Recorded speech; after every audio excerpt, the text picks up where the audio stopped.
So today I wanted to talk about my memoir, Cola, Casualty of Love's Apologies. And not a lot of people know that I have this memoir. Not a lot of people know that it is my story. And for those who do know, they have a snippet of like the stuff that I've been through. And to be honest, a lot of people are scared to read my book. They're scared to read what I've gone through. It's funny because you think people love crime. Well, there's no crime in my stories, but people love drama and all these other type of shows.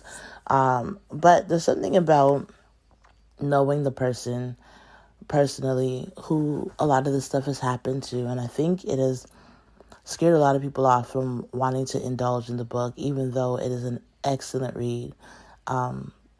From what I've heard, because I have lived a really fantastic life. Not all of it glamorous, but all of it will be used for the glory of God. So today I wanted to talk about the making of this book because it started way before the first assault. Honestly, I know God had this book planned because it came to a certain point where life was so hard that I'm like, this must be for somebody in the future. Like, what I'm literally going through right now must be for somebody who's going to heal from it, who's going to take from it, who needs to hear this, because I don't understand what else I could be going through this for. And I was like, man, like, things are so challenging for me.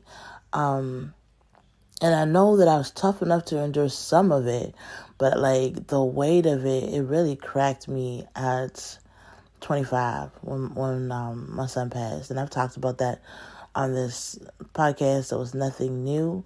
And if it is new to you, check out some of the other episodes that I spoke about.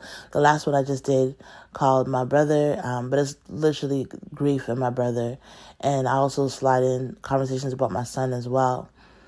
And going through this season or those seasons of grief and learning and healing from it and getting to where I am today has not been no small feat. Like, it is a big victory. And it's a big victory that I didn't do by myself. I did it with God. I did it with prayer. I did it with writing. I did it with music. Like, I used the gifts that God gave me, especially for creativity, to really heal from a lot of this. And so I loved writing when I was in school. I wanted to be a writer at some point. I started writing books at like 11. Book reports I would turn into books. Like, this was the things that I did when I was younger. I just knew I wanted to be an author. But I have a different type of writing style. And so when I was in high school, I had this South African teacher who just was not with it. She did not like my style, and she gave me like a D on everything that I did. Until there was a TA who started grading my work, and he started giving me A's because he just understood that the way I spoke, the way I rhymed, the way I did things was different. And different doesn't mean bad. Different doesn't mean D. Different means, can you understand what they're saying? Can you understand the perception that they have? And so I was graded A more for my creativity and the way that I flowed words than I was for doing proper grammar and stuff the way my teacher did it. And so I battled with this thought that I wasn't good enough to write and that nobody would want to hear my work. But writing is literally one of the things that helped me get through a lot of this. Honestly, writing has been so healing. And how this book came about wasn't even for me, to be honest. And this is how God will use people and things to get you to where you need to be. So in university, now I've gone through high school, I'm in university, I'm meeting new friends, I'm meeting new people. I had done a program called Literature for Life at the time. It was offered in the building that I was living in. But I had this friend, okay? And this is really how the book got started. This friend of mine, we had both entertained the same nigga, like the same man. And the difference was she and him were like dating. And so they were sleeping together.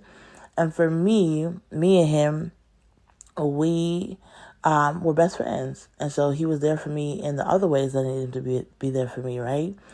And so it was quite interesting because when he left both of us. Like, he left her and the sex part alone, he broke up with her.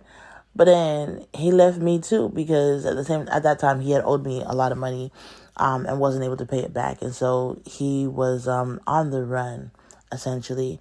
And out of our hurt and frustration, I said, girl, we should write a book. She was an English major. That's what's important. She loved writing. She was an English major. I majored in fine arts, but also specialized in classical piano. And I was like, girl, we should write a book. And the book was originally called How We Got Played. And it was going to start off her story, my story. And then at some point we come together, we talk about this man that we met and how he played us both. And that was the premise of the story. That's essentially why I started writing. I didn't even write for me. I wrote to help her out because she was really upset and she was really depressed going through this.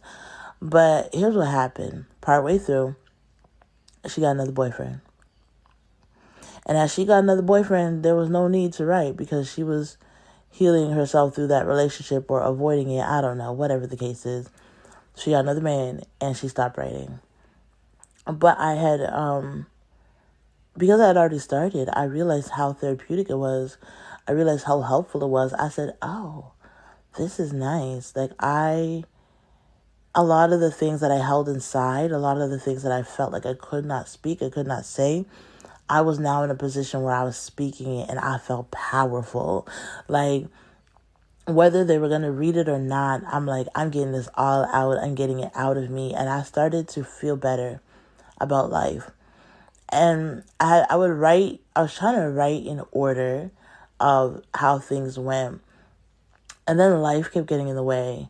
I got assaulted again, and that caused a break. And just other things was happening. And then my son got sick at 25. And for years, I had this book, because I started writing, I believe I was 21. And so for at least 4 years, I started writing this, like I wrote this book, and people around me would ask, is the book done? Is the book done? Like, when are you finishing? And for whatever reason, I could never I never knew what the ending was going to be. Like, I tried to write from the ending. I tried to come up with it. I'm like, I don't know where this ends. Like, it really not making sense to me where it ends. Like, there's so many different avenues I can take. There's so many different things that I could talk about. But I'm like, I don't know how to end it. I don't know where the story stops. And because I didn't know where the story stopped, I didn't know how much to write. And when my son passed away, I instinctively knew that was the end of the book. It was like I waited for so long. I had spent so many years. And at the time, actually, when I had started writing, after the assault had happened at 21, it happened like a few months after I started writing. Or maybe, let's say a few months. I had somebody at the time, 2 friends that I had, because I wasn't able to sleep in my room anymore. I slept in the living room because the assault happened in my room. And because I wasn't able to sleep in there because things were going on, like I just couldn't be in that room, I transformed it. I gave it to my son, and I'm like, I'm going to just stay in the living room on the couch. And one night they're like, well, first of all, have you prayed out your house? And I'm like, what? Like, I didn't even know that was a thing. I was like, you can pray out a house? Like, I knew from being a pastor's daughter that my dad blesses houses. Like, when you get a new house, you pray for it. But to pray it out in the midst of just regular life, I was like, oh, I didn't even know people could do that. So I put the phone on speakerphone, and I walked from room to room as they both prayed over the house. And it felt lighter, honestly, when it was done. It felt like the house was safe again. And I was like, oh, that's pretty cool. And through the course of talking, I had told them about the book. And the woman said something so profound. She said, this book will become your ministry. Like, God is going to use it to platform you. This book will become your ministry. And because she said those words and I received it, I truly believe that the work that I do today, the work that I do now, is because of her speaking, is because of her saying that this book would become my ministry. Because even when after that it got dark, and it got dark, I kept telling myself, I said, God said, this book will become my ministry. This book will become my ministry. I used those words to help me finish it. I had over half the book not completed yet when my son passed. And technically, in the book space, I was just writing about him being born and how joyful that was. And in the real life, he had just died. And I struggled a bit. So I'm like, how do I write about death, or how do I write about life when I know he died? How do I write from a place where I'm not giving it away in the story that he's already passed on, and I'm still just writing from a place that's just as excited, that I'm getting the audience excited for his life and for what's to come, when I know further on down the line I'm going to have to write about his death. And that was a really challenging place. So what I started to do is I started to break up the stories into pieces.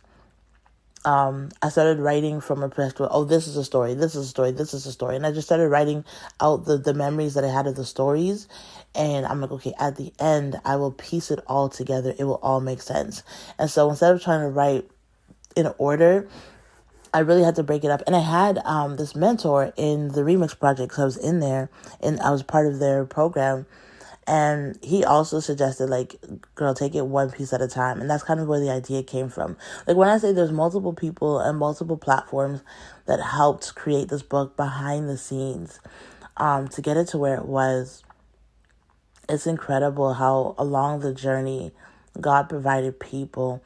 Even at the end, I had somebody who I had done like theater work with, who then became my editor. I didn't even know she did writing.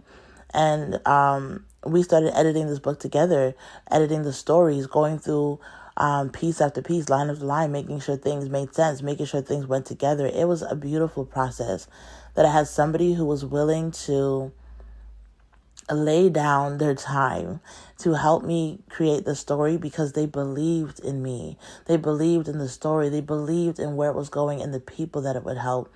And when it was done, the same Remix family that I had, they helped me publish it. I mean, I self-published, but they helped me put on the book launch. And it was such a beautiful moment, honestly. And I honestly thought that this book would have hit more numbers than it did. But that's just because I didn't understand marketing. I'm like, this story is too good for it to not get out there more. But I didn't understand marketing. And I didn't understand grief. And the grief really started hitting. As much as I kept pushing forward, as much as I kept telling myself, hey, this is my son's story. The joke is, I didn't even know I was writing his memoir. I didn't even know or realize that I was writing his life from beginning to end until I got to the book launch. And I was like, wait, I really wrote his whole life from beginning to end. I documented it. And that hit me something different, because at first I thought I was writing about my story. And I was really writing about the both of our stories.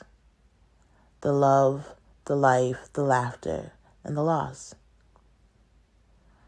And so it's an interesting way to move through grief. But writing has been a really instrumental part in me healing. Has been a really instrumental part in grief leaving and staying gone. Like, not creeping back up in that way. It's been a really interesting way to document the laughter and the happiness and reminding myself of the good times. And I'm really grateful for this process, because had I finished the book before my son had passed, I think I would still be going through bouts of grief, because I used this story. What started for another person, I used this story to then heal myself. I used this story to then write through the trauma so that I could see it written down, so that I could see it and express it and like talk about it and ponder on it and like have conversations about it. And so, man, I'm sitting here grateful. Like, I'm sitting here in gratitude over the process, over the fact that grief did not kill me, over the fact that grief did not stay. It lingered, but it did not stay. Over the fact that I don't have to live with grief forever. People say that grief is here to stay, and I say no, not so. Grief does not have to stay. Grief needs to be moved out. It does not pay rent here. It cannot stay here. I'm inviting joy and happiness in, and that doesn't mean that because I'm not in grief, I don't mourn the loss of my child. It means that the memories that I have are so more important, so more precious than this thing of grief. And there's nothing wrong with grief, because I know grief gets a stigma. There's nothing wrong with grief. Grief is a process that people need to go through. Not everybody, but that when people have something, they need to go and grow through the grief. It really, truly does make you a stronger person in some ways. They say it's a club you never want to be a part of. Yeah, to some extent that is true, but I think about the beauty that has come out of it. They always say beauty from ashes. Like, that story, that life, those were my ashes, and I've risen from them. I have come to a new place in life. I have smiled again when I didn't think I could smile. I have literally put everything down, and because I love being a transparent person, I really want people to heal from my mistakes, heal from my from what I share, because a lot of people are quiet about abuse, about assault, about even grief. Some people can't talk about grief, and that's okay. But I encourage you not to let grief silence you.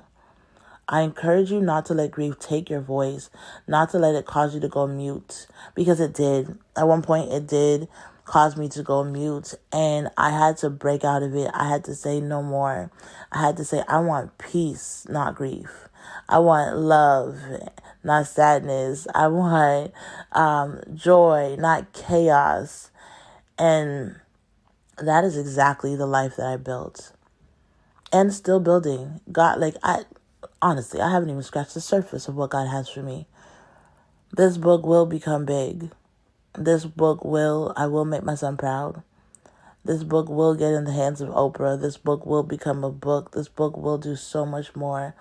Not for a platform for me, but because there's people who need to heal. And that's what it does. It brings healing. It opens up conversations that people are too scared to have. It shows you that people go through things. It shows you that life is not always easy, but you can survive it. You can thrive through it. You can come to a whole other meaning and love and understanding for yourself and for those around you. You can build better relationships. You can gain emotional intelligence. Like, this book, there's so many things. And throughout the process of not just writing, but publishing, I wanted this book to become like a manual for life. And so I turned it into this program. At the time, I was doing this program at a local jail. I had talked to different inmates, and I had shared the book, and I had built out this program, and their response to the book was so encouraging. Man, it was so encouraging. And for the first time, while I was teaching them, I felt like this must be what God meant when he said my book will become a ministry. This book will become a place where people can heal and have open conversations. And I'm not in the jail currently for many reasons, but I did still want to have this program available to those on the outside who are hurting, to those on the outside who need it, who don't have anywhere to turn to, who are afraid of therapy because they don't want to just be sitting there sharing their whole life story. And so I share mine. I share my story. I get up close and naked for people to tear apart or to find similarities with. And to create a safe space, honestly, to create a safe space for people who truly desire to be set free from grief and many things that have kept them bound. And so, this is the making of Cola. And funny enough, this book was actually supposed to, so How We Got Played was one name. And then I moved on from that name and I was going to call it Slut. I really was. And Slut was an acronym for Some People Live with Unbelievable Truths. Because that's truly how I feel my life represents. Like, people have gone through things and it's just so unbelievable. You're like, no, that can't be. But in the end, Slut wouldn't have been a good name to represent what I wanted. It would have just put another arrow on my back. And so Cola, Casualty of Love's Apologies. And for those who don't understand the title, because it is pretty deep, it is the people who are supposed to love us sometimes are the same ones that hurt us over and over and over again. And although they apologize, it still hurts nonetheless. And so how do we get through that? How do we build back our life, our love, our trust? How do we not become a casualty of just another person's apologies? Well, we build our defenses and we trust in God.